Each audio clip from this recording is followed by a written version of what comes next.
प्रातः स्मरणीय विश्ववंदनीय संतों के सम्राट सदगुरु कबीर साहिब जी के पावन चरण कमलों में वंदना करते हुए मेरे मन मंदिर के आराध्य प्रातः स्मरणीय परम पूज्य गुरुदेव जी, अर्चनीय वंदनीय समस्त संत गुरुजनों के चरण कमलों में वंदना करते हुए कबीर आश्रम देवरी चैनल से जुड़े हुए समस्त श्रोता बंधुओं को, माता बहनों को, नन्हे मुन्ने बच्चों को, आदरणीय बुजुर्ग दादा दादियों को, सभी श्रद्धालु श्रोता भक्तों को सुबह की हार्दिक शुभकामनाएं हैं। आइए आज हम सदगुरु कबीर साहिब जी के बीजक ग्रंथ रत्न से 11वें प्रकरण में जो साखी प्रकरण है उसकी 118वीं साखी आप सबके बीच रखने का प्रयास कर रहे हैं। सदगुरु कबीर साहिब जी की यह साखी बहुत मार्मिक है। इस साखी में सदगुरु कबीर साहिब जी भवसागर से पार होने के जो उपाय हैं, जिनको लेकर के संसार के लोग यह विश्वास कर लेते हैं कि यह उपाय के सहारे हम संसार से पार हो जाएंगे, उन उपाय को, उन सहारों को सदगुरु कबीर साहिब जी कहते हैं वो सर्प के समान है।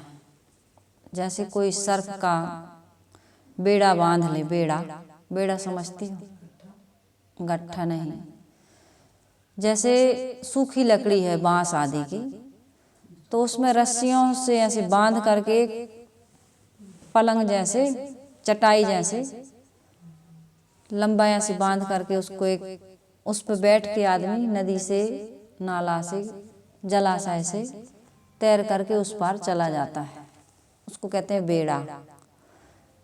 तो सूखी लकड़ी हो, बांस की हो या किसी भी चीज की, पतली सीधी, तो उससे वो रस्सियों में एक दूसरे से बांध करके उस पार चला जाता है। लेकिन आदमी यहाँ क्या किया, सदगुरु कबीर साहिब जी क्या उदाहरण दे रहे हैं कि सर्पों का बेड़ा बांधा। सर्प, उसको ये भ्रम हो गया कि ये लकड़ी है और इसका बेड़ा बांध करके हम नदी पार हो जाएंगे। लेकिन यहाँ पर तो सदगुरु कबीर साहिब जी कह रहे हैं भाव सागर को पार करना। भाव सागर, ये छोटा मोटा सागर, छोटी मोटी नदी, छोटा मोटा तालाब नहीं है। ये क्या है, संसार क्या है, संसार को भाव सागर भी कहा गया है। तो यहाँ पर आदमी आता है इस आवागमन से मुक्त होने के लिए, क्योंकि 84 का चक्कर है, 4 राशियों में जीव कर्मों के अधीन होकर के भटक रहा है। लेकिन कर्म करता कहाँ है, कर्म कहाँ बनते हैं, संस्कार कहाँ बनते हैं। अन्न खानियां तो भोग भूमिका है। अन्न खानियों को कहते हैं भोग भूमिका। वहाँ योग की, साधना की, कल्याण की, मोक्ष की, आवागमन से मुक्ति की कोई संभावना है क्या? नहीं है। तो ये मनुष्य जीवन सिर्फ कर्म भूमि का है। सिर्फ और सिर्फ मनुष्य शरीर में ही हम कर्म करके बंधन भी बनाते हैं और मोक्ष भी प्राप्त करते हैं। बंधनों को काटते भी हैं, बंधन बनाते भी हैं। इस मानव जीवन में जैसे कर्म करेंगे उसी के अनुसार भविष्य में, आगामी भविष्य में हमें गति और मुक्ति मिलने वाली है। तो यहाँ सदगुरु कबीर साहिब जी कहते हैं कि आदमी आया तो है संसार से मुक्त होने के लिए। कहाँ आया है? इस मनुष्य शरीर में। मनुष्य शरीर ऐसा है जो भवसागर से हमें पार करा सकता है। लेकिन भवसागर से पार होने का साधन मनुष्य शरीर तो है, लेकिन इसमें साधना करनी पड़ेगी। साधना, शरीर क्या है? साधन। अब क्या करनी पड़ेगी हमको? साधना। तो हम साधना नहीं कर रहे हैं और कर भी रहे हैं जिसको हमने माना कि ये साधना है, इससे हमारा उद्धार हो जाएगा। जिसको हमने साधना माना, साधना का जो साधन माना, वो क्या बन गया? हमारा भवसागर में डुबाने वाला। तो उसी को लेकर के सदगुरु कबीर साहिब जी यहाँ कह रहे हैं कि लोग भवसागर से पार होने के लिए क्या साधन बनाया? बेड़ा बांधिन सर्प का। काय का बेड़ा बांध लिए? सर्प का, सांपों का। भवसागर के माही अब उसकी दशा क्या हो रही है, जो छोड़े तो बूढ़ है, गहे तो डसे बाएं। जैसे गोस्वामी तुलसीदास जी ने भी इसी बात को उजागर करते हुए कहा है कि भई गति साप छछूंदर केरी, उगलत नीलत पीर घनेरी। आदमी की स्थिति कैसी हो गई, सांप और छछूंदर की तरह। जैसे सांप चूहा के धोखे में छछूंदर को पकड़ लेता है। अब कहावत तो ये है कि यदि छछूंदर को खा ले सांप तो उसकी आंतें गल जाएं, और छोड़ दे तो कहते हैं वो अंधा हो जाए। इस प्रकार की स्थिति सांप की हो जाती है। कब, जब वो चूहा के धोखे में छछूंदर को पकड़ लेता है। तो आदमी भी क्या कर रहा है, अपने सुख के लिए, अपनी शांति के लिए, अपनी निर्भयता के लिए, प्रसन्नता के लिए, अमरता या कल्याण तो छोड़ दो, अभी इसको अंतिम फल को अंत में रखेंगे, क्योंकि 4 पदार्थ हैं, है ना, धर्म, अर्थ, काम और मोक्ष। लेकिन मोक्ष तो अंत की बात छोड़ो, सबसे पहले वो क्या करता है, अपने सुख के लिए, सुविधा के लिए, या शांति के लिए, या पूर्णता के लिए, या तृप्ति के लिए, या आनंद के लिए, इन्हीं सब में अभी अटका हुआ है आदमी। तो वो क्या, कौन सा आधार पकड़ता है, ये माया का। माया क्या है, क्या है माया, मन का मोह। माया क्या है, गोस्वामी जी कहते हैं, गो गोचर जहाँ लग मन जाई, सो सब माया जानहु भाई। गोस्वामी जी कह रहे हैं कि गो गोचर, हमारा मन, हमारी इंद्रियां जहाँ तक व्यवहार कर रही हैं, ये सब कहाँ तक का है पसारा, कहाँ तक की दौड़ है, माया की। माया में मन और इंद्रियां उलझ गए। अभी माया से परे हमारी स्थिति नहीं हुई। मन और इंद्रियों से जब हम ऊपर उठेंगे तब हम माया से मुक्त हो सकते हैं और आत्मा का द्वार खुल सकता है। तो एक बहुत सुंदर कठोपनिषद में मंत्र आया है कि हिरण्यमेन पात्रेण, केन उपनिषद का मंत्र है, हिरण्यमेन पात्रेण सत्यस्य पिहतम मुखम। सोने के समान चमकते हुए बर्तन से सत्य का मुंह ढका हुआ है। सोने के समान चमकता हुआ बर्तन क्या है, ये पद, ये प्रतिष्ठा, ये पुत्र, धन, परिवार, नाते, रिश्ते, ये सब क्या है। आदमी इसी में समझता है कि हमारा कल्याण है, इसके बिना हमारा कल्याण नहीं हो सकता। एकदम स्वस्थ अवस्था, एकदम सुबस अवस्था, पकी जवानी, है ना, 20-25 साल का युवक हुआ, युवती हुई, और वो कहाँ दौड़ा जा रहा है, कल्याण की ओर नहीं जा रहा, वो कहाँ जा रहा, माया की ओर, मन इंद्रियों की गुलामी की ओर। पढ़ता है, लिखता है, तैयारी करता है, नौकरी की, बिजनेस की, व्यापार की, खेती की, धंधे की, यही तैयारी कर रहा है। किस लिए, पैसा, पहले पैसा, फिर मकान, और फिर परिवार, पत्नी, बच्चे, और इन्हीं में उलझ करके वो क्या हो जाता है, फिर अपने आत्मा का दर्शन, आत्म साक्षात्कार, जहाँ से हमको क्या मिलना था, अमरता, जहाँ से क्या मिलना था, मोक्ष, कल्याण, आवागमन से मुक्ति, संसार के दुखों की निवृत्ति, निश्चिंतता, निर्भयता, सच्चा आनंद, एक रस स्थायी आनंद, जहाँ मिलना था उसको छोड़ दिया। कहाँ भटक गया वो, माया में। वो सोचता है कि अब हम योग्य हो गए, पढ़ लिख करके कुछ कमाने लगे, अब 2 पैर से, 2 हाथ से 4 हाथ, तो 4 हाथ होते ही 4 पैर भी हो जाएंगे। तो जैसे ही 4 हाथ हुए, 4 पैर हुए, तो आदमी क्या बन गया, 4 पैर किसके होते हैं, पशु के। पशु के तुल्य तू कैसा है, सुबह से शाम तक तू पेट भोग हित धाया, और पशु के तुल्य हीरा नर जन्म को भटकाया। गुरुदेव जी कहते हैं, चेत अब से न गाफिल गंवाए चलो रे, मुक्ति जीवन का लाभ। जीवन का लाभ क्या है, मुक्ति, मोक्ष, कल्याण, आवागमन से मुक्ति। क्योंकि भाई यहाँ शरीर या देह धारण करके किसी को भी सुख, भोगों को भोग करके किसी को भी तृष्णा से संतोष नहीं मिला। भोगे न भुक्ता वयमेव भुक्ता, तपो न तपता वयमेव तपता, कालो न यातो वयमेव यातो, तृष्णा न जीणे वयमेव जीणा। ये भर्तृहरि जी कह रहे हैं, भोगों को भोग कर किसी को भी संतोष, तृप्ति, शांति, पूर्णता, अमरता क्या मिलेगी? मिल ही नहीं सकती। और निस दिन चाहे जीवन करत बेहाल, और 70-80 साल के बूढ़े व्यक्ति से मिलो तो वो उसे बहुत पश्चाताप हो रहा है। वो ये नहीं कहता कि भाई इतना लंबा जीवन जिया, अब मेरा पूरा काम हो गया, मैं एकदम सुखी हूँ, संतुष्ट हूँ, तृप्त हूँ, आनंद है, कब मरी हूँ कब पाई हूँ पूर्ण परमानंद, ऐसा नहीं कहता वो तो कहता है कि अब साहेब जाने का समय हो गया, सब छूट जाएगा, और जीवन में जो कुछ कमाया है इससे मुझे सुख नहीं मिला, शांति नहीं मिली, पूर्णता नहीं मिली, तृप्ति नहीं मिली।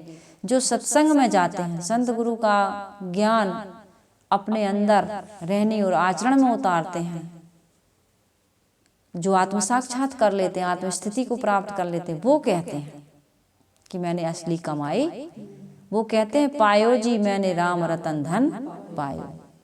ये राम रतन धन हमको काम के पीछे दौड़ते दौड़ते मिलने वाला नहीं है। काम अर्थात कामना। तो यहाँ पर मैं ये कह रही थी कि हिरण्यमेन पात्रेण सत्यस्य पियतम मुखम, सोने के समान चमकते हुए बर्तन से सत्य का मुंह ढका हुआ है। ये दुनिया का चकाचौंध, आकर्षण, इसको त्यागना, इससे मुख मोड़ना बहुत कठिन काम है। आदमी इसी मन इंद्रियों की गुलामी में, संसार की चकाचौंध में अपने आप को निछावर कर दिया है, अपने आप को समर्पित कर दिया है। तत्त्वं पूषन्न पावनु सत्य धर्माय दृष्टे। जब तक आदमी ये चकाचौंध को नहीं त्यागेगा, ये धन पुत्र परिवार की आसक्ति, हाँ जो गृहस्थी में है, जो गृहस्थ धर्म की मर्यादा के अनुसार जीवन जीना चाहते हैं, उनको भी चाहिए कि इनका त्याग न करे, इनकी आसक्ति का त्याग करे, इनकी मोह ममता का त्याग करे। घर परिवार छोड़ने की आवश्यकता नहीं, घर परिवार की मोह ममता आसक्ति को छोड़ने की आवश्यकता है। जैसे चुड़ाला ने ज्ञान दिया अपने पति शिखध्वज को कि राजन बाहर का त्याग नहीं, क्या करना है भीतर का। घर छोड़े घर बसात हो तो काय जात हो अंत। घर छोड़ करके घर बसा लिए, अपना घर परिवार, माता पिता, धन संपत्ति सब त्यागे, साधु हो गए, और वहां जाके भी मठ मंदिर, आश्रम, शिष्य शाखा, गद्दी महंती, इसमें उलझ गए। इसलिए हमारे साहेब लोग, जो बुजुर्ग जिनका शरीर छूटता जा रहा है, बड़ी साहेब जी, अंजनी साहेब जी, ये लोग सब बहुत सुंदर एक भजन गाती थी, ए मोक्ष मार्गी संभल संभल कर जाना, जो चूक गया फिर उनका नहीं ठिकाना। कहीं ऊंची गद्दी सोवेगी, कहीं जय जय जय जय होवेगी, इस मान प्रतिष्ठा पाकर नहीं भुलाना लुभाना, ए मोक्ष मार्गी संभल संभल कर जाना। ऊंची गद्दी मिल जाती है, मठ महंती, पद प्रतिष्ठा, शिष्य शाखा, जहाँ जाओ तो फूल माला आरती, बड़ा सम्मान होता है, आदर होता है, आदमी उसमें भूल जाता है।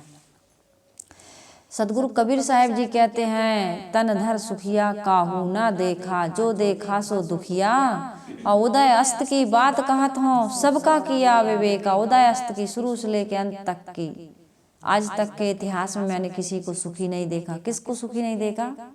तंधर सुखिया काहू न देखा, जो देखा सो दुखिया, उदय अस्त की बात कहत हूँ सबका किया विवेक। विवेक करके देखो आप तो कोई सुखी दिखाई देने वाला नहीं है। अविवेकियों के लिए सुख ही सुख है, गुटखा में सुख है, तंबाकू में सुख है, शराब में सुख है, मांसाहार में सुख है, अंडा खा लें, मछली खा लें, मुर्गी खा लें, बड़ा मजा आता है। मैथुन भोग, पद प्रतिष्ठा, पुत्र परिवार, धन संपत्ति, इसमें बड़ा सुख है अज्ञानियों को। लेकिन ज्ञानियों को इसमें बाटे बाटे सब कोई दुखिया, कबीर साहब जी कह रहे हैं सबका किया विवेका, सबका विवेक करके देखोगे तो दुखी हर इंसान देखेगा। बाटे बाटे सब कोई दुखिया, क्या गिरही बैरागी, क्या गिरही और क्या बैरागी, मैंने सबको देखा अपने अपने ढंग से सब दुखी। इसलिए शुक्राचार्य सुखदेव जी, शुक्राचार्य दुखी के कारण बड़े विवेकी थे, त्यागी थे, वैरागी थे। सुखदेव जिन्होंने परीक्षित को मुक्ति दी, कहते हैं ना सुखदेव मुनि, सुखदेव जी ने क्या किया, शुक्राचार्य दुखी के कारण गर्भ ही माया त्यागी, गर्भ त्याग दिया, माया त्याग दी, माया का गर्भ अहंकार माँ के गर्भ में ही त्याग दिया, गर्भ ही माया त्यागी। योगी जंगम ते अति दुखिया, कबीर साहिब जी की दृष्टि देखो, कबीर साहिब जी कहते हैं योगी जंगम ते अति दुखिया, और तापस के दुख तो दूना है। कबीर साहिब जी कह रहे हैं तपस्वियों का दुख तो दूना है, इतने दिन तक उपवास, इतने वर्षों तक ऊर्ध्वबाहु, इतने वर्षों तक खड़ेश्वरी, इतना ठंडी में जलशयन, गर्मी में पंचाग्नि, बड़ी बड़ी जटा रखा लिए, अब सिर पे यही बोझा हैं। कितने लोग नहा नहीं रहे हैं, कैसी कैसी तपस्याएं कर रहे हैं। तो साहिब कहते हैं योगी, योग साधने वाले, जंगम जे सन्यासी, सन्यासी लोग जो हैं, सेवड़ा सन्यासी दरवेश आदि, किसी कैसी साधनाएं कर रहा है। योगी जंगम ते अति दुखिया, और तापस के दुख दूना, ग्रस्त तो सुख ही है, उनको भोगों में थोड़ी सुख की अनुभूति हो जाती है, लेकिन जिसने भोग का त्याग कर दिया और बाहर बाहर साधना कर रहा है, उसी को साहिब कह रहे हैं कि बेड़ा बांधन सर्प का। ये बेड़ा क्या है, सर्प का बेड़ा, ये बाहर की ये जो तुम विषय भोग हो, मोह माया हो, आसक्ति हो, संसार की जो चिपकाहट है उसको, या इससे भाग करके तुम जो योगी बन जाते हो, जंगम बन जाते हो, सेवड़ा बन जाते हो, सन्यासी बन जाते हो, तपस्वी बन जाते हो, या नाम जप करने लगते हो, या अनाहत नाद सुनने लगते हो, या तीर्थों में इदम तीर्थम इदम तीर्थम भ्रमती तम साजना आत्म तीर्थम न जाना किदम मोक्ष श्रृणो प्रिय। शंकर जी कह रहे पार्वती से कि यहाँ तीर्थ है, वहाँ तीर्थ है, ये साधना करो, ये जटा रखा रहा है, मूड मुड़ा रहा है, घर त्याग रहा है, लेकिन आसक्ति नहीं त्याग रहा है, मोह ममता नहीं त्याग रहा है। तो सदगुरु कबीर साहिब जी कहते हैं योगी जंगम ते अति दुखिया, तापस के दुख दूना, और आशा तृष्णा सब घट व्यापी, कोई महल ना सूना। मेन चीज तो दुख का कारण क्या है, आशा और तृष्णा। ये आशा तृष्णा को तुम नहीं त्याग पा रहे हो, बस बाहर का त्याग करते जा रहे हो।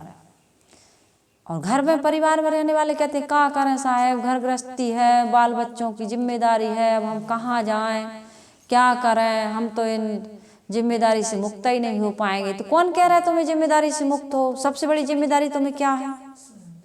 स्वयं का कल्याण करना, स्वयं का उद्धार करना। हम अपने कल्याण के लिए मानव जीवन को लेकर के इस संसार में माँ के गर्भ से पैदा हुए। माँ को भार दिया नहीं दिया, माँ को 9-9 महीने का भार, कितना दुख दिया हमारे कारण, माँ कितनी दुखी रही, अपनी जान जोखम में डाल करके उस माँ ने हमें इस संसार में पैदा किया, अपने स्तन का पान कराया, खुद भूखी रह करके, प्यासी रह करके हमें गीले से सूखे में सुलाया नहीं किया। भूखी प्यासी है, खाने बैठी है बेचारी, और बच्चा रोने लगा, गंदगी में पड़ा है, माँ ने उठ करके बच्चे को चुप कराया। बड़ी वेदना के साथ, बड़ी प्रतीक्षा के साथ, बड़े कष्टों के साथ संतान पैदा होती है, तो बड़ा लगाव होता है माँ को, पिता को भी होता है। लेकिन यहाँ मैं माँ के बारे में कह रही हूँ, माँ ने कितना कष्ट, माँ को हमने कितना कष्ट दिया, और हम भी वही रास्ते पे चलेंगे तो हम भी वही कष्ट पाएंगे। तो हमें क्या करना है, उस रास्ते पर न चल करके अपना उद्धार, अपने माता पिता का उद्धार, कुल का उद्धार, परिवार का उद्धार, सबका उद्धार करना। एक संत हो जाता है तो पूरे कुल को, परिवार को, 7 पीढ़ियों को तार देता है, ऐसे कहते हैं। और देखने में भी आता है, जिस घर में संत हो जाते हैं, साध्वी हो जाते हैं, उस घर के लोगों की मानसिकता, वहाँ के लोगों का रहन सहन, आचार विचार, कर्म, संस्कार, सब कुछ बदल जाते हैं। जहाँ संत रहते हैं, जिस घर में संत या साध्वियाँ रहती हैं, जिस गांव में रहते हैं, जिस नगर में रहते हैं, जिस प्रदेश में रहते हैं वहां तक कहाँ के हैं भाई, उस प्रदेश का भी नाम हो जाता है। तो हमें क्या करना चाहिए, आत्मकल्याण। तो घर परिवार समाज का त्याग नहीं करना है, क्या करना है, आशा और तृष्णा का त्याग। तो यहाँ पर सदगुरु कबीर साहिब जी कह रहे हैं, बेड़ा बांधन सर्प का भव सागर के माई, और जो छोड़े तो बूढ़ है और गहे तो डसे बाएं। तो यहाँ पर यही बता रहे हैं सदगुरु कबीर साहिब जी कि तुमने सांपों का बेड़ा बांध लिया।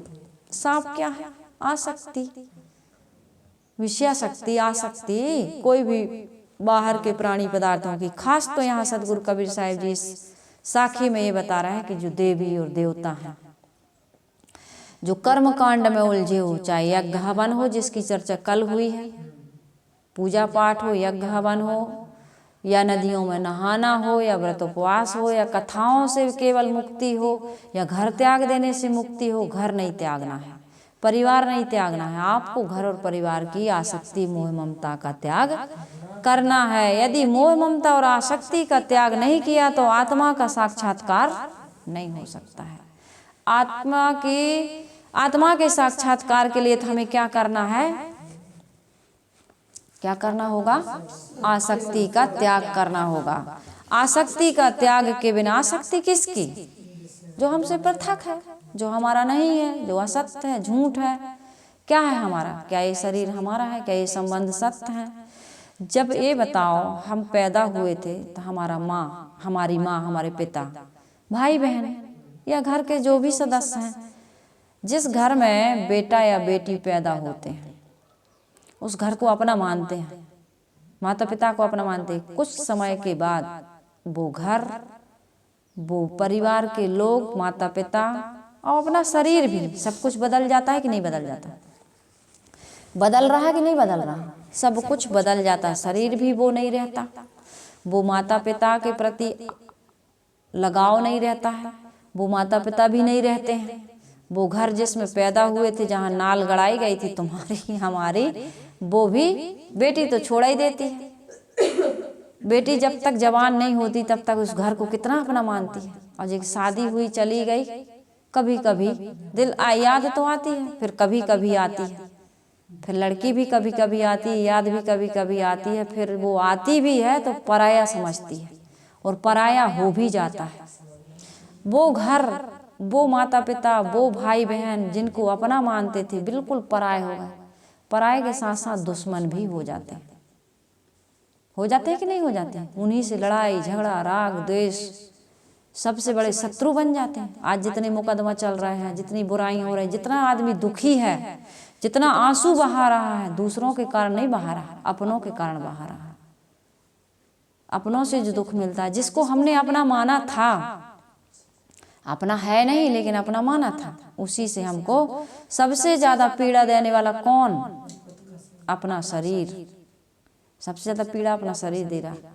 इसमें कहीं कट जाता है, कहीं टूट जाता है, कहीं छिल जाता है, कहीं अंदर अंदर वेदना हो रही, कहीं आंख में मोतियाबिंद हो गया, कहीं दांत में दर्द हो रहा, कहीं सिर में दर्द हो रहा, क्या क्या हो रहा है। कितनी घटनाएं हो रही हमारे शरीर के साथ। इसकी सुरक्षा के लिए हम कितना रात दिन लगे हुए, इसको खिलाने में, पिलाने में, नहलाने में, धुलाने में, स्वस्थ रहें, इसके लिए बड़ा प्रयास कर रहे हैं। क्या क्या कर रहे हैं इस शरीर के लिए, कितना जीवन पूरा इसी में बर्बाद हो रहा है ना। से वही लखन सिया रघुवीर जिब अविवेकी पुरुष शरीर है। अविवेकी आदमी अपने शरीर को खिलाने पिलाने में, इसकी सुरक्षा में कैसा लगा हुआ है। लेकिन कबीर साहिब जी कहते हैं, कोटिन यतन करो यह तन की, अंत अवस्था धूरी हो। अंत में धूल ही मिल जाएगा, इसके अलावा इसका कोई उपाय। इसको कौन अमर रख पाया है, इसको कौन स्वस्थ रख पाया, कौन जवान रख पाया है, कोई नहीं रख पाया है। तो यहाँ सतगुरु कबीर साहिब जी कह रहे हैं कि बेड़ा बांधन सर्प का भवसागर के माई, और जो छोड़े तो बूढ़े और गहे तो डसे बाएं। ये बाहर की साधनाओं से, उपासनाओं से हमारा मन कोमल होता है, निर्मल होता है, पवित्र होता है, थोड़ा सुबस भी होता है। लेकिन हम सोचें कि आत्मकल्याण हो जाएगा, तो ना ये संसार के भौतिक प्राणी पदार्थों से, इनमें तो कुछ भी नहीं। इसमें तो ओस को चाट करके कोई चाहे कि प्यास बुझ जाए, तो वैसे ही है, स्वादे बोद्र भरे क्यों ज्यों कैसे हो, स्वादे बोद्र भरे ज्यों कैसे। हाँ, ओस को चाटने से या पकवान का स्वाद चखने से तुम्हारा पेट भरने वाला नहीं है, तृप्ति मिलने वाली नहीं है। आदमी सी में जवानी में तो समझ में आता ही नहीं है। और मुझे बड़ा दुख होता है, अफसोस होता है कि योग्य हुआ व्यक्ति, बेटी या बेटा, जैसे एकदम पकी जवानी जिसमें वो बिल्कुल सुबह था, आत्मकल्याण के लिए बिल्कुल सक्षम था, और उसी समय उसको दलदल में वो खुद भी फंस जाता है, समाज भी फंसा देता है। ऐसा माहौल, ऐसा वातावरण नहीं मिल पाता।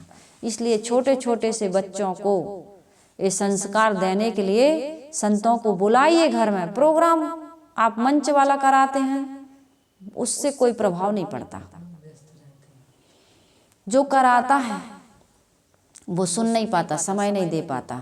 इसलिए घर में पहले संत आते थे, 1 दिन 2 दिन 4 दिन, जैसी जिसकी श्रद्धा, जैसी जिसकी व्यवस्था, जैसा संतों का समय, वो रहते थे। सत्संग होता था, भोजन बनाते थे, करते थे और कराते थे, प्रसाद देते थे। भोजन को प्रसाद कहते हैं ना, तो भोग देते थे, प्रसाद देते थे, सत्संग सुनाते थे। उनकी रहनी से, उनके आचरण से, उनके सानिध्य से घर परिवार का माहौल, बच्चों का संस्कार, सब कुछ बदल जाता था। तो अपने घर में संतों को बुलाइए, संतों के यहाँ अपने बच्चों को, छोटे छोटे बच्चों को ले जाइए। आपने महाभारत की कथा सुनी है, 5 पांडव ये मंत्र उच्चारणों के बीच में उनके गर्भ में वो श्वास ले रहे थे। ऋषि मुनियों के यहाँ जंगल में थे ना, पांडु और कुंती वहीं पैदा हुए, वहीं पले बड़े, थोड़े से वहां उनको संस्कार मिले, बड़े बड़े हो गए, तब आए थोड़ा 5 पांडव। और यहाँ इनको क्या संस्कार मिला, 100 बच्चे पैदा किए इसने, धृतराष्ट्र ने। और किस आशा से, किस उम्मीद से, किस भाव से पैदा किए, और 100 बच्चे पैदा किए कि इस राज सिंहासन को हथियाना है। कितनी ईर्षा, कितना द्वेष, कितनी नफरत अपने ही भाई। और धरोहर में दे के गए थे सिंहासन कि भैया आप बैठो, हम जा रहे हैं, आ जाएंगे तब बैठेंगे, हम देखेंगे, संभालेंगे। अब अंधे राजा बैठ गए तो फिर बैठे गए, उतरने का मन ही नहीं। हम नहीं बैठ पाए तो कोई बात नहीं, हमारा बेटा बैठेगा। और इसी राग द्वेष की आग में जल करके कौरव भी चले गए, पांडव भी चले गए। और केवल कौरव पांडव नहीं गए, पूरा हस्तिनापुर तहस नहस हो गया। तो बच्चों को संस्कार कहाँ से मिलता है, गर्भ से, माता पिता से, परिवार से, समाज से, संघ से, साहित्य से, और शकुनी मिल गए, फिर वैसे मिलते जाते हैं। बलवान कर्ण मिल गए, तो अहंकार इनका और 7वें आसमान पर पहुंच गया। विनाश की कारण बना कि नहीं बना। तो इसलिए मैं ये कह रही थी कि भाई सत्संग में जाओ तो संतान को जरूर ले जाओ। ये ना कहो कि बच्चा छोटा है, हमारी बहू तो पर्दा में रहेगी, अभी सत्संग में नहीं जाएगी, नई है, गर्भवती है, नहीं जाएगी। गर्भ संस्कार होता है ना, तो बच्चों को गर्भ से ही संस्कार मिलने लगता है। अभिमन्यु की कहानी आप लोग सुनते हैं, कथा सुनते हैं। अभिमन्यु चक्रव्यूह भेदन सीख गया था, लेकिन उससे निकलना नहीं जान पाया। इतना बड़ा हो गया, लेकिन संसार में आकर के नहीं सीखा, माँ के गर्भ में तो सीख गया। इसलिए अति बच्चों को संस्कार देना है। माता मदालसा ने बच्चों को संस्कार दिया कि नहीं दिया? उसके सारे बच्चे आत्मज्ञानी, अपना आत्म कल्याण कर लिए। तो मेरा कहने का मतलब ये है, यहाँ सतगुरु कबीर साहब जी कहते हैं कि साँच कहो तो सब जग खीजे।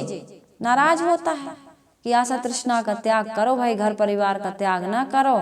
ये बाहर से ओम नमः शिवाय, ओम नमो भगवते वासुदेवाय, राम राम कृष्ण कृष्ण कहने से, माला जपने से, जटारा खाने से, मुड़ मुड़ाने से, घर परिवार त्यागने से कल्याण नहीं होगा। अरे कल्याण तो घर में ही हो जाता है। मन की तरंग मार लो बस हो गया भजन, आदत बुरी सुधार लो बस हो गया भजन। काम करते रहो, नाम जपते रहो, वक्त जीवन का यूं ही निकल जाएगा। आश्रम में काम नहीं होता क्या? वहाँ जिम्मेदारियां नहीं होती क्या? वहाँ लोग नहीं होते हैं क्या? वहाँ पैसा पद प्रतिष्ठा नहीं होती है क्या? सब कुछ होता है। जैसा वहाँ है वैसे ही यहाँ है, लेकिन वहाँ आपका मन बदला हुआ है और यहाँ आपका मन बदला हुआ है। यहाँ आप जकड़े हुए हैं, वहाँ आदमी मुक्ति के साथ रह रहा है। रोज सत्संग हो रहा है, रोज ध्यान हो रहा है, रोज गुरु संत जनों का वहाँ पर दर्शन हो रहा है। समय समय से संत गुरुजन आते भी हैं। हर आश्रम में कार्यक्रम होते हैं ना, जो कबीर जयंती, गुरु पूर्णिमा, वार्षिक अधिवेशन, बीच बीच में और तमाम संतों का दर्शन। सत्संग में जा रही हैं साध्वियाँ, संत गुरुजन, रोज सत्संग हो रहा। जैसे रोज झाड़ू लगाते हैं, रोज नहाते हैं, रोज कपड़े धोते हैं, ऐसे ही हमारे जीवन रूपी इसमें मन रूपी दर्पण पर भी क्या आ जाता है? कचड़ा, काई आ जाती, गंदगी आ जाती है। तो गृहस्थों को भी सत्संग की आवश्यकता है। वहां रह के भी करिए भाई, जिम्मेदारी है आपकी, बाल बच्चे हैं, परिवार है, सास ससुर हैं, घर है, परिवार है, तो वहां रह करके भी इसकी जरूरत है। इसको भी करिए। इसको आप और हम करते रहेंगे तो हमारा जीवन कैसे बन जाएगा? कल्याणमय बन जाएगा, सुखमय बन जाएगा, आनंदमय बन जाएगा। तृप्ति और आनंद की ओर, पूर्णता की ओर, अमरता की ओर, आवागमन से मुक्ति की ओर हम अग्रसर होते जाएंगे। सदगुरु कबीर साहिब जी हों या संसार के अन्य महापुरुष हों, बड़े दूरदर्शी होते हैं। हमें एक दिन इस संसार से मर करके जाना है। जाना है कि नहीं जाना है? क्या जाएगा हमारे साथ में? क्या जाएगा? जहां हम चिपके हैं वो जाने वाला बिल्कुल नहीं है। इसलिए इस छूटने वाली माया का त्याग करके हमें अपने आत्मस्वरूप, आत्म स्थिति में स्थित होकर के, स्वरूप स्थिति रूपी सिंहासन पर आरूढ़ होकर के संसार से ऐसे जाना है, ऐसे मरना है, ऐसे छोड़ना है कि फिर से यहाँ आना न पड़े। है कि नहीं? आए हैं सो जाएंगे, राजा हो या रंक हो या फकीर, लेकिन जाने जाने में अंतर है। एक सिंहासन पर चढ़ के जाता है और एक जाता है बंधे जंजीर। जंजीरों में बंध के कौन जाता है? जिसकी आशा तृष्णा नहीं मिटी। तो इसलिए सदगुरु कबीर साहिब जी ये कह रहे हैं कि बेड़ा बांधन सर्प का, भाव सागर के माह, जो छोड़े तो बूढ़े, गहे तो डसे बाएं। ये दुनिया के जो मन इंद्रियों के भोग हैं, इनको पकड़ लो तो ये हमें दुख दे रहे हैं। तम्बाकू खाने वाला हो, चाहे धन संपत्ति या पुत्र परिवार को पकड़ने वाला हो, पकड़ता है तो इनसे दुख मिलता है। पत्नी से लड़ाई झगड़ा पति करता है और पति से पत्नी करती है, माता पिता से संतान झगड़ती है, संतान से माता पिता झगड़ते हैं, मोह ममता आसक्ति के कारण से। तो इनको यदि हम पकड़े हैं तो उसी दुख मिल रहा, और छोड़ देंगे तो हम बेसहारा हो जाएंगे, निराधार हो जाएंगे। बुढ़ापे में कौन सेवा करेगा? तो बड़ी धर्म संकट है। पकड़े कि छोड़े? न पकड़ ही पा रहे हैं, न छोड़ ही पा रहे हैं। दोनों चीज, न पकड़ पा रहे हैं, न छोड़ पा रहे हैं। बड़े दुखी हैं। और थोड़ा सा उपासना की, साधना के क्षेत्र में आए तो हम ऐसे सहारा को पकड़ लिए जो हमें संसार से पार करने में सक्षम नहीं है। इन नदियों में नहाना या व्रत करना या उपवास करना या फिर किसी धर्म ग्रंथ का पाठ कर लेना, मात्र इतने से भी हमारा उद्धार होने वाला नहीं है। सदगुरु संतों ने ये बताया है, आत्मज्ञानी महापुरुषों ने ये बताया है कि केवल आसक्ति का त्याग करो, मोह का त्याग करो, अज्ञान का त्याग करो, सबके साथ सुंदर प्रेम और भाईचारे का व्यवहार करो, त्याग वैराग पूर्वक जियो। त्याग वैराग का मतलब घर नहीं छोड़ना है, धन नहीं छोड़ना है, परिवार नहीं छोड़ना है। त्याग वैराग का मतलब है ममता, मोह, आसक्ति या तृष्णा के वशीभूत होकर के अपने कर्तव्यों से विमुख मत हो जाओ। कबीर साहिब जी कहते हैं, साईं इतना दीजिए जामे कुटुंब समाए, मैं भी भूखा ना रहूं, साधु न भूखा जाए। इतना कमाओ कि ना मैं भूखा रहूं, ना परिवार भूखा रहे, ना कोई हमारे दरवाजे से जरूरतमंद पवित्र आदमी भूखा जाए। थोड़ा सा दान भी करो, पुण्य भी करो, परमार्थ भी करो। अब हमें जो मिल गया है एकदम बिल्कुल मुट्ठी बांध के रखे हैं, न देना, न खाना चाहते हैं, न खिलाना चाहते हैं। बैंक में जमा करते जा रहा है, जमीन पर जमीन खरीदते जा रहा है, प्लॉट पर प्लॉट खरीदते जा रहा है, मकान पर मकान बनाते जा रहा है। इसको किराए में दे देंगे, उसको किराए में दे देंगे, इसको ब्याज में पैसा दे देंगे। लेकिन ब्याज में दे दो चाहे किराए पे चला दो, खाओगे 2 ही रोटी, सोओगे एक पलंग पर, वो भी एक कोने में। घर में एक कमरा में एक कोने में पलंग होगा, उस कोने में कहीं एक थोड़ी सी जगह में सोओगे। पूरे पलंग जितना बड़ा बनवाते हो ना दीवान, उतने में थोड़ी सो जाओगे कि सो जाओगे पूरे दीवान में, लुढ़कते रहोगे रात भर। नहीं, हम तो थोड़ा यहाँ सोएंगे, थोड़ा यहाँ सोएंगे, थोड़ा यहाँ सोएंगे। इतना बड़ा बनवाए, इतने सारा पैसा लगवाए, हम तो पूरे सोएंगे भैया, इतने में नहीं सोएंगे। तो ये तो गलत हो जाता है ना, रात भर सो ही नहीं पाओगे फिर। तो जो मिला है उसका सदुपयोग करो। अपन को मिला है यहीं के यहीं, माता पिता की सेवा में लगाओ, उनकी जरूरतों की पूर्ति करो, परिवार के लिए लगाओ, खुद भी बढ़िया जीवन जियो। ऐसा नहीं कि फटे पुराने में टूटी चप्पल पहने रहो, हाँ, प्लास्टिक की बोतल में गर्म पानी भर भर के पीते रहो। बढ़िया थर्मस ले लो धारा का। करते हैं लोग ऐसा, इसलिए कह रही हूँ, स्टैंडर्ड का जीवन जियो और दूसरों को भी जीने में सहयोग करो। उपयोग के लिए है ये संसार। जैसे पत्तल में भोजन रख के खा लेते हैं, भूख मिटा लेते हैं, पत्तल को लपेट के घूर पर फेंक देते हैं। ऐसे ही ये संसार है, ऐसे ही ये शरीर है, ऐसे ही ये संबंध है। अरे छूट न जाए, विमुख न हो जाए, प्रतिकूल हो जाएंगे, सेवा करेंगे कि नहीं। ये दुनिया के प्रपंच, दुनिया भर की ये नेगेटिव विचार लाने की आवश्यकता।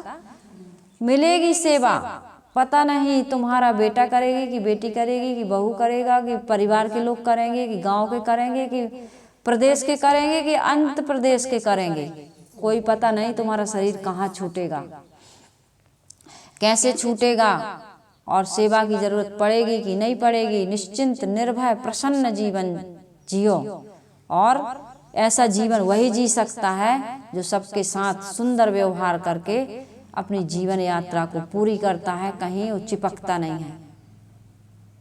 वही व्यक्ति ऐसा जीवन जी सकता है। और जिनकी संकुचित भावना है, जिसके अंदर में केवल अपना और पराये का भाव है, वो व्यक्ति कभी सुखी नहीं होता है। इसलिए भूत भविष्य की चिंता या पश्चाताप करने की आवश्यकता नहीं। वर्तमान में बढ़िया जीवन जियो, त्याग वैराग्य पूर्वक जियो। कुछ भी लेकर के नहीं आए थे क्या किसी को चिपका के संग में लेके? कुछ पहन ओढ़ के मुट्ठी में कुछ लेके आए हो? ऐसे बांध के आए थे तो कुछ लाए होगे? हीरे मोहरे इतनी सी मुट्ठी में कुछ ला सकोगे?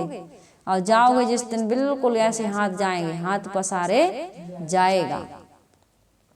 मुट्ठी बांध के आया जगत में हाथ पसारे जाएगा। इसमें कोई बदलाव नहीं होने वाला। सबको मुट्ठी बांध के आना है और सबको हाथ पसार के जाना है। नंगे नंगे आना है और नंगे नंगे जाना है। अकेले अकेले आना है और अकेले अकेले जाना है। कुछ लेके नहीं आए थे तो कुछ लेके नहीं जाना है। फिर किस लिए चिंता करते हो? पैदा होते ही सारी व्यवस्था हो जाती है। मरने पर समाज के लोग तुम्हें शमशान पहुंचा ही देते हैं कि रखे रहेंगे यहीं मक्खियां भिनकते, बदबू देंगे हम लोग, स्वयं ले जाके या तो जलाएंगे या गाड़ देंगे। और भूख प्यास लगेगी, जरूरत पड़ेगी सेवा की, तो वो भी तुम्हारी हमारी सबकी हो जाएगी। बढ़िया निर्मल प्रसन्न जीवन जियो, निर्भय जीवन जियो, और ये आसक्ति मोह माया ममता को त्यागो। ये हमारा उद्धार करने वाला। और कल्पित देवी देवता, परोक्ष के देवी देवता भी हमारा कल्याण करने नहीं आएंगे। मेरी आत्मा ही सबसे बड़ा परमात्मा है, मेरे पवित्र कर्म ही सबसे बड़ी पूजा है, और ये समाज के लोग सबसे बड़े देवी देवता हैं।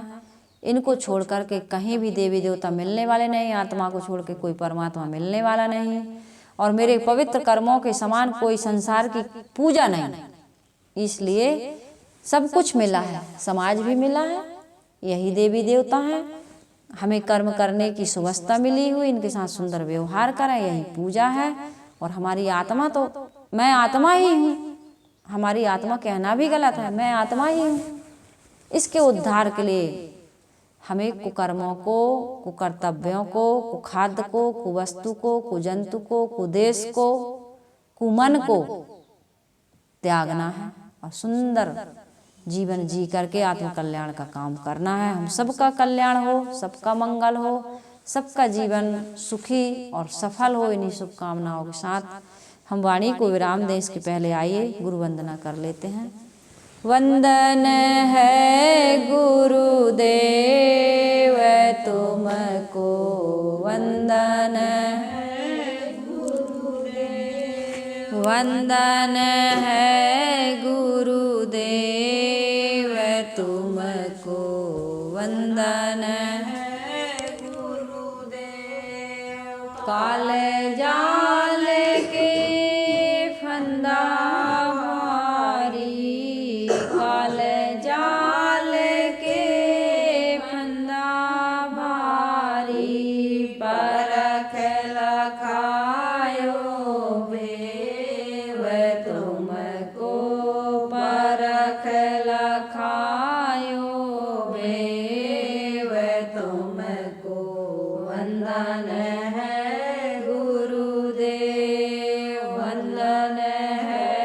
गुरुदेव तुमको, वंदन है गुरुदेव। वेद शास्त्र सब खोजत हारे, वेद शास्त्र सब खोजत हारे, मर्म न जानत केव तुमको, मर्म न जानत केव तुमको, वंदन है गुरुदेव, वंदन है गुरुदेव तुमको, वंदन है गुरुदेव। गुरु समान और को दाता, गुरु समान